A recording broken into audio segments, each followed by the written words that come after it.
Assalamualaikum warahmatullahi wabarakatuh. Selamat siang teman-teman. Kali ini saya akan mewawancarai seorang pengusaha muda yang luar biasa. Untuk itu, silahkan Kak perkenalan terlebih dahulu. Oke, Assalamualaikum warahmatullahi wabarakatuh. Sebelumnya perkenalkan, nama saya Dita Rahmayanti. Saya juga merupakan salah satu mahasiswi dari STI IPI Jakarta semester 3. Nah, benar apa yang dikatakan oleh Saudari Neng, saya merupakan pelaku usaha atau pelaku bisnis yang terjun pada dunia usaha sejak lama juga. Jadi di sini saya ini langsung aja nih cerita apa gimana? Nanti aku tanya. Oke, jadi perkenalan dulu aja. Saya merupakan pelaku usaha yang terjun di usia yang cukup muda juga. Jadi gitu. Dia usahanya, nama usahanya apa? Oh, nama usaha saya itu brand ambassador ya. Ya, brand ambassador saya itu Jajanan Anira. Jadi Jajanan Anira itu nggak hanya memproduksi satu produksi aja. Di situ ada beberapa banyak produksi. Bisa dibilang juga kayak pusat kuliner karena emang di situ merupakan cita-cita saya juga ingin mempunyai pusat kuliner sendiri. Terus kapan sih Dit mendirikan usaha itu, Dit? Kapan ya? Udah cukup lama juga. Dari awal saya sekolah, saya sudah punya usaha sendiri. Sekitar dari kelas 11 SMA itu usaha udah mulai banyak yang kenal karena mulai punya merek sendiri itu pas kelas 11 SMA itu sudah punya brand ambassador sendiri yaitu Jajanan Anira. Jadi kalau misalkan kalian penasaran Jajanan Anira itu apa, cek aja IG Jajanan Anira karena di situ sudah banyak sekali informasi mengenai Jajanan Anira dan sudah banyak juga endorse dari beberapa selebgram dan ada juga Arbaniasi dan dia juga udah pernah cobain Jajanan Anira. Apa lagi?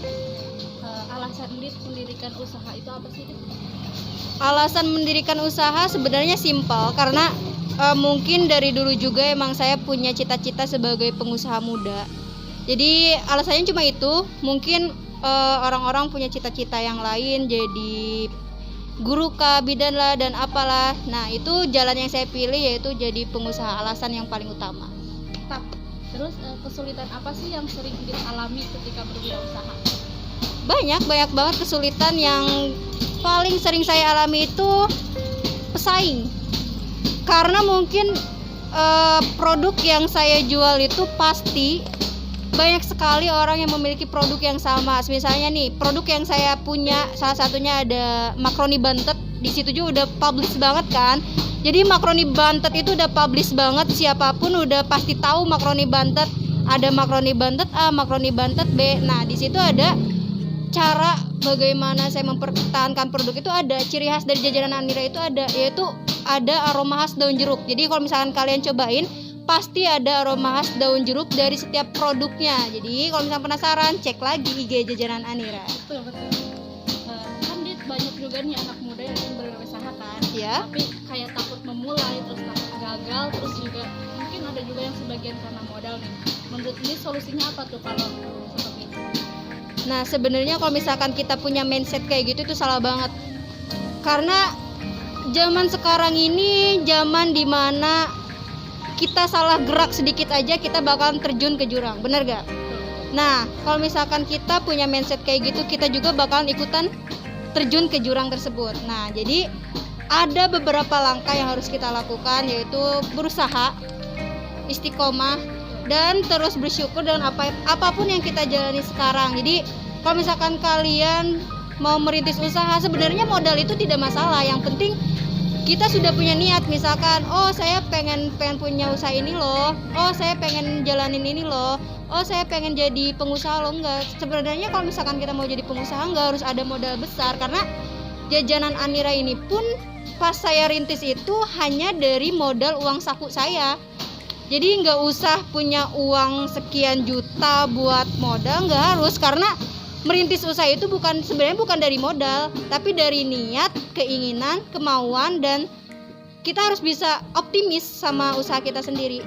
Ya walaupun modal tersebut memang berpengaruh juga, cuman kalau misalnya tidak ada niat percuma. Terus ada kemauan ya itu. Iya, harus ada kemauan.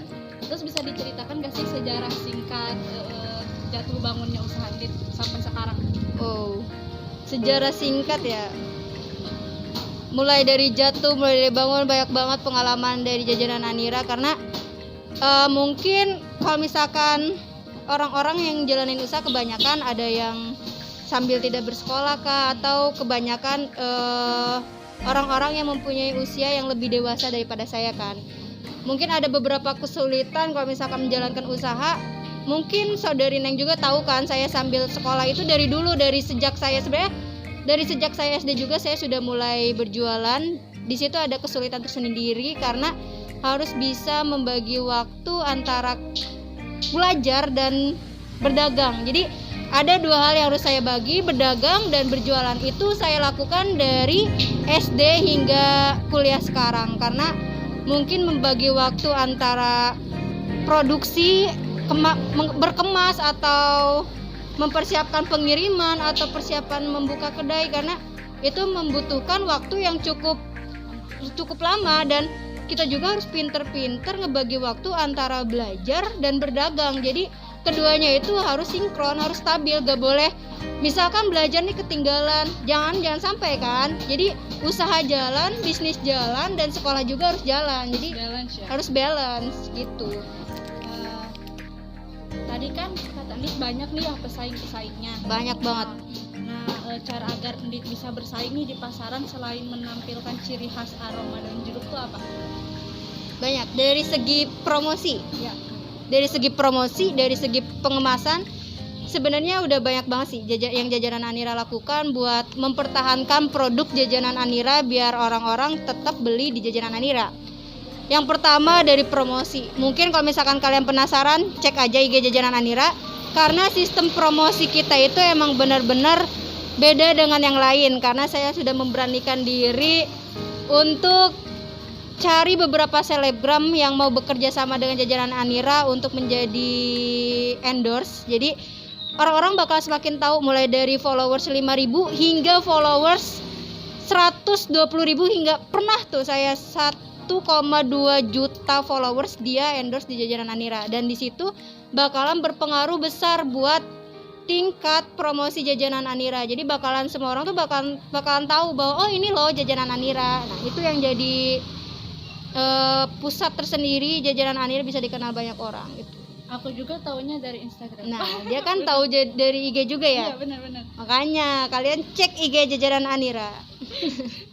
Terus apa sih yang terakhir nih pesan yang ingin disampaikan sebagai pengusaha muda kepada teman-teman semuanya? Oke. Pesan cuma buat kalian nih.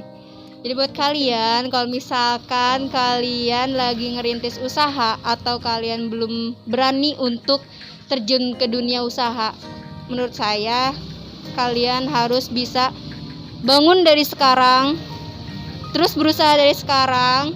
Ayo kita memulai usaha kita, merintis bisnis, karena ada peran penting di usaha tersebut. Yang pertama, masa depan kalian, mimpi kalian, dan ada kebahagiaan orang tua kalian di situ. Oke? Jadi bagi yang sedang merintis usaha, tetap semangat, optimis, dan semoga kalian berhasil untuk kedepannya. Fighting. Terima kasih Tendit. Sama-sama. Terima kasih kepada narasumber yang luar biasa, dan jangan lupa ya cek Instagramnya. Terima kasih. Terima kasih. Wabarakatuh.